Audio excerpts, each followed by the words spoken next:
I still remember the sound, a wet, squishy thud followed by the sharp gasp of a grown man realizing something had gone terribly, terribly wrong. And that man was my English teacher. 50 years later, I can still see the exact moment his eyes shot open. His jaw dropped, and he realized he'd just sat down in the perfect revenge I'd spent lunch preparing for him. And the best part? He punished the wrong people, the very kids who had soaked me twice in one class period. If you've ever been underestimated, ignored, or quietly plotting your own little masterpiece of justice, hit subscribe right now. Drop a like if school memories still haunt or entertain you, and comment below with your own high school revenge I'll never forget moment. All right, let us get into a story that took place half a century ago, but still lives rent-free in my mind. It was springtime in high school, that magical season where everyone is too restless to sit still, and too distracted to pretend they care about grammar worksheets. Our school had this weird thing called the 3-period lunch, 25 minutes of class. Then lunch. Then back for another 25 minutes of class. In other words, a perfect system for chaos. And that year, chaos came in the shape of water pistols. Everyone had one. Bright neon plastic things you'd get at the drugstore for $1. Including me. So, picture this. I walk into English class, minding my business, shaking off the early spring humidity, water pistol tucked discreetly in my back pocket. And I make eye contact with 4 guys, the usual suspects. They weren't bullies exactly, but they lived for pranks. And I just walked into one. Before I could say a single word, I heard 4 distinct click-squeak, click-squeak, click-squeak sounds, then whoosh. A wall of ice-cold water slammed into me from every direction. My shirt, my hair, my jeans, everything suddenly clung to me like shrink wrap. Water dripped into my socks. My notebook looked like a soggy sandwich.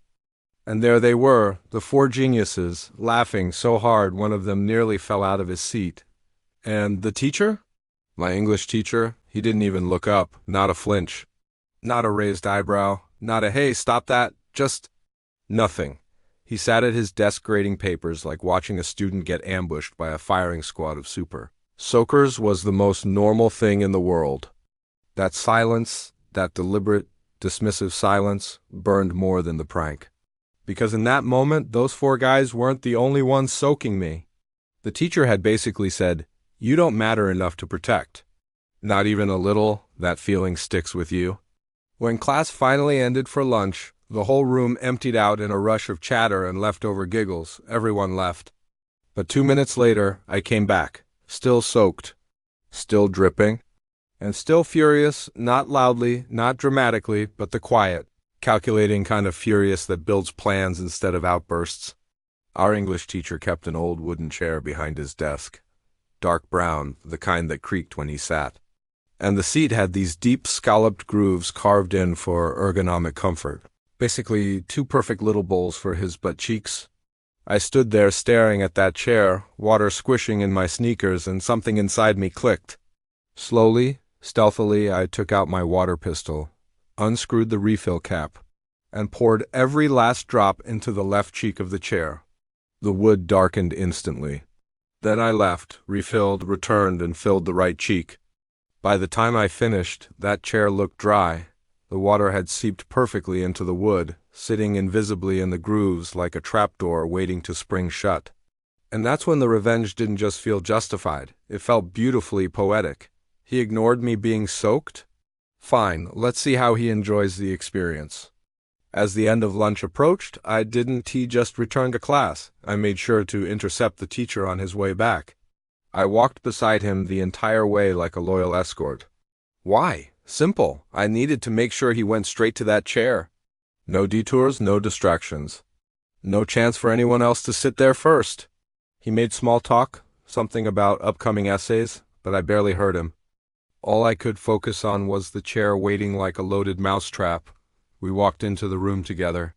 He set down his books, turned his back to the class, and immediately, click-squeak, click-squeak, click-squeak, the other 4 guys pulled out their water pistols for round 2. You'd have to be legally deaf not to hear those cheap plastic triggers, and yet, just like earlier, the teacher ignored it, pretended not to notice I was getting drenched again. Not even a sideways glance, and that was perfect. Because now, in his mind, they did it again. They were the problem. And I was just the soaked kid he didn't care enough to protect. He had no idea he was walking straight into checkmate. There's a special kind of silence that falls right before something incredible happens. It's like the whole world inhales and holds its breath. That's exactly what the classroom felt like when the teacher finally moved toward his chair. He didn't look at it, didn't inspect it, just turned, lowered himself, and sat. The sound was so subtle, a tiny, almost delicate squish, but the effect? Instant. His eyes shot open so wide I could see the whites from across the room. His jaw dropped like someone had replaced his seat with a raccoon. He made this strangled halfway between a gasp and a groan sound. Jitch! It was the sound of a man suddenly realizing his entire backside had been baptized. The four prankster guys? They lost it. Giggles everywhere. One slapped his own desk, wheezing. And that was the moment the teacher's confusion turned into realization, which turned into rage. He shot up out of the chair like it had been wired to an electric fence, checked the seat, checked his pants. And then, just as I'd hoped, he turned on the four guys with nuclear fury. You four.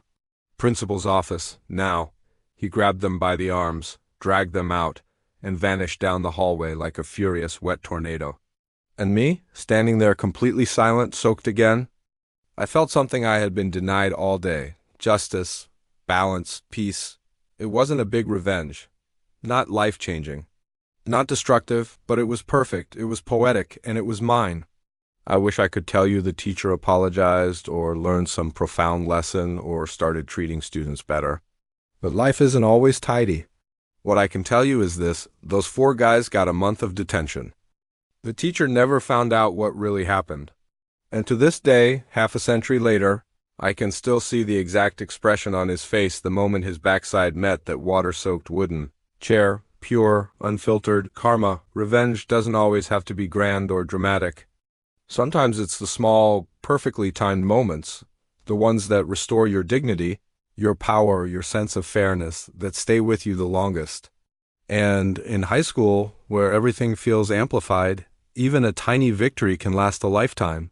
If you enjoyed that little dose of poetic justice, make sure to like this video and subscribe for more stories just like it.